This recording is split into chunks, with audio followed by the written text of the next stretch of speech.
ಇವತ್ತು ಕರ್ನಾಟಕದ ಕ್ರಿಕೆಟ್ ಪ್ರೇಮಿಗಳೇ ಒಂದು ಮರೆಯಲಾಗದಂತಹ ಒಂದಿನ. ಆಗಸ್ಟ್ 23, 2024. ಏನಕ್ಕೆ ಇವತ್ತಿನ ದಿನ ಅಷ್ಟೊಂದು ಸ್ಪೆಷಲ್ ಅಂದರೆ, T20 ಕ್ರಿಕೆಟ್ನ ಇತಿಹಾಸದಲ್ಲೇ ಒಂದೇ ಮ್ಯಾಚ್ನಲ್ಲಿ ಮೊದಲನೇ ಸೂಪರ್ ಓವರ್ ಕೂಡ ಟೈ, ಎರಡನೇ ಸೂಪರ್ ಓವರ್ ಕೂಡ ಟೈ, ಮೂರನೇ ಸೂಪರ್ ಓವರಲ್ಲಿ ಯಾರು ವಿನ್ ಅಂತ ಡಿಸೈಡ್ ಆಗಿದೆ. ಹುಬ್ಳಿ ಮತ್ತು ಬೆಂಗಳೂರು, ಕಲ್ಯಾಣಿ ಬೆಂಗಳೂರು ಮತ್ತು ಹುಬ್ಳಿ ಟೈಗರ್ಸ್ ನಡುವೆ ನಡೆದ ಇಂದಿನ ಮಹಾರಾಜ T20 ಟ್ರೋಫಿ ಪಂದ್ಯದಲ್ಲಿ ಮೊದಲು 20 ಓವರ್ ಮ್ಯಾಚಲ್ಲಿ ಹುಬ್ಳಿ ಟೈಗರ್ಸ್ ಕೂಡ 164 ರನ್ ಹೊಡಿತಾರೆ. ಈ ಸ್ಕೋರ್ನ ಬೆನ್ನತ್ತಿದ ಬೆಂಗಳೂರು ತಂಡ ಕೂಡ 164 ರನ್ ಹೊಡಿತಾರೆ.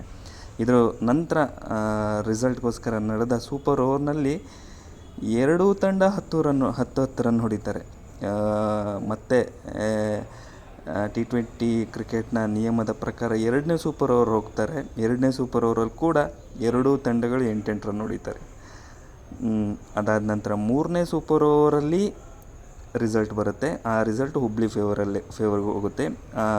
ಆ ರಿಸಲ್ಟ್ ಹೇಗಿರುತ್ತೆ ಅಂದರೆ, ಬೆಂಗಳೂರು 12 ರನ್ ಹೊಡಿತಾರೆ, ಹುಬ್ಳಿ ಟೈಗರ್ಸ್ ಕೊನೆ ಬಾಲಲ್ಲಿ 4 ರನ್ ಬೇಕಿರುತ್ತೆ, 4 ರನ್ ಹೊಡೆದು ಜೈಬೇರಿ ಬಾರಿಸ್ತಾರೆ. ಈ ಪಂದ್ಯ ಅಷ್ಟು ಮಹತ್ವ ಯಾಕೆ ಪಡೀತಿದೆ ಅಂದರೆ, ನನಗೆ ಗೊತ್ತಿರೋ ಥರ ಮೋಸ್ಟ್ಲಿ ಕ್ರಿಕೆಟ್ ಇತಿಹಾಸದಲ್ಲೇ ಮೂರನೇ ಸೂಪರ್ ಓವರ್ ಕಂಡಂಥ ಮೊದಲನೇ ಪಂದ್ಯ ಇರ್ಬೋದು.